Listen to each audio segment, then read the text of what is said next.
সাতত্ৰিছ নং ৰাষ্ট্ৰীয় ঘাইপথ নে মৰণ ফাণ্ড কিয় এগৰাকী যুৱকে অকলে প্ৰতিবাদ কৰিবলগীয়া হৈছে। এই দৃশ্য খেত্ৰীৰ সমীপৰ চৌধুৰী নাৰ্চাৰীৰ সন্মুখৰ নিবিড়া অঞ্চল। ৰাষ্ট্ৰীয় পথটোৰ মাজত এককাল গাঁত।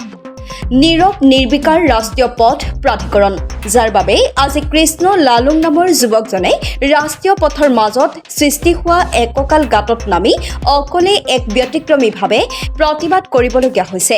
উজনিৰ পৰা গুৱাহাটী অভিমুখে অহা যাত্ৰীসকল সাৱধান হওক এই মৰণ ফাণ্ড পথছোৱাত, নহ'লে বিপদৰ সন্মুখীন হ'ব আপুনিও।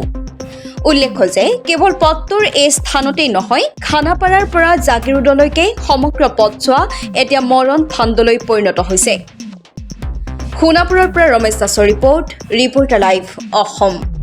যেহেতু আমি স্থানীয় বাসিন্দা, আমি এই বাটেদি সদায় অহা যোৱা কৰিব লগা হয়।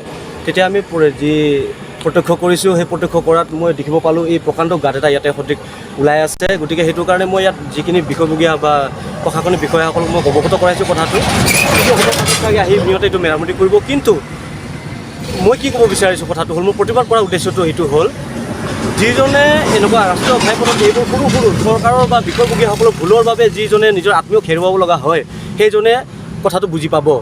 এতিয়া কি কৰে, যেতিয়া আমাৰ কোনো ব্যক্তি এজন, আমাৰ নিজৰ ভাই ককাই এজন এনেকুৱা সৰু সৰু ঘটনাৰ কাৰণে যেতিয়া ঢুকাব লগা হয়, তেতিয়া অসম চৰকাৰ বা তথা বিষয়ববীয়াসকলৰ বা বিভাগৰ ফালৰ পৰা এটা ৰাজসাহাৰ্য প্ৰদান কৰা হয়। সেই ৰাজসাহাৰ্য হ'ল আমাৰ চৰকাৰৰে হয়, চৰকাৰ মানে আমাৰ ৰাইজৰে হয়, আৰু আমাৰ মানুহজন আমাৰ নিজৰ ভাগত ঢুকাব লগা হয়। সিহঁতে আকৌ বাটোৱে বুটলি লৈ যায়, কিন্তু আমি সকলো ফালৰ পৰা দিশহাৰা হ'ব লগা হয়। গতিকে এতিয়া আৰু মোৰ মানে যিটো প্ৰতিবাদ, সেইটো মোৰ কোনো ভাষাহীন প্ৰতিবাদ। মই একো আৰু কাকো মানে চৰকাৰকো বা অন্য যিকোনো বিষয়ববীয়া একো নকওঁ, সেইটোৱে মোৰ প্ৰতিবাদ। মানে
ৰিপৰ্টাৰ লাইভ অসম।